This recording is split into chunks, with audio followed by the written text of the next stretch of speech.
So hey guys, welcome to another Warframe video, and today we're going to take a look at an Artemis bow build for Ivara. So this is a 3 Forma build, and what we're going to do with that Forma is add 2 Vs and a dash. So the aura I'm using is Energy Siphon, and this is pretty much the perfect aura for this build, because Artemis bow, unlike Exalted Blade or Hysteria, only drains your energy when you shoot it. Which means Energy Siphon will actually give you energy while you have Artemis bow out, which is really good. Then I'm using Flow, which is kind of a personal preference, but it does give me a bigger energy buffer, which is something I really like. Redirection and Vigor are here because Ivara is really squishy, and with this build you can't really rely on Prowl to avoid damage, so I really like it because this way you get a lot of shields. Then we have Fleeting Expertise and Streamline for some power efficiency, and this reduces the amount of energy it takes to fire Artemis bow. And finally, we have Intensified, Transient Fortitude, Blind Rage, and Power Drift for some really high power strength.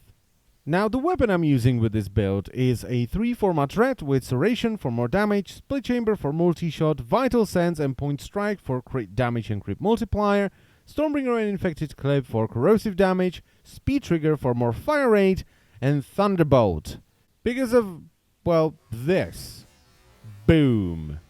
Yeah, Thunderbolt is really fun with this build. However, it does make this build extremely dangerous, because if you fire the Artemis bow anywhere near you and the RNG gods smile upon you and every single arrow you fire explodes, you're gonna die. So please use Thunderbolt at your own risk.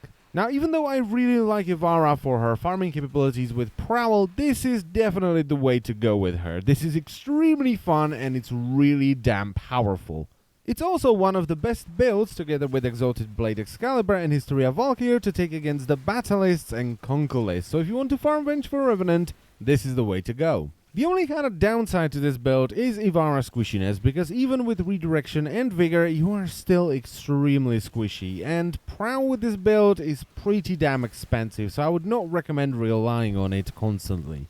Other than the squishiness though, this is really fun and very powerful, especially if you're a part of the Zenuric Master Race, because if you have Energy Siphon and the Zenuric passive going on, you will never run out of energy. And with this build, energy equals death, pain, suffering, and fun.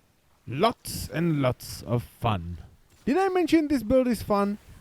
I really don't know what else to say about this build, because the only thing that comes to my mind when I play with it is, oh my god, this is fun!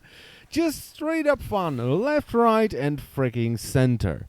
Now, before I end the video, I want to say thank you to a couple of people. So thank you to Mr. MiraiSekai for the Clem Noggle.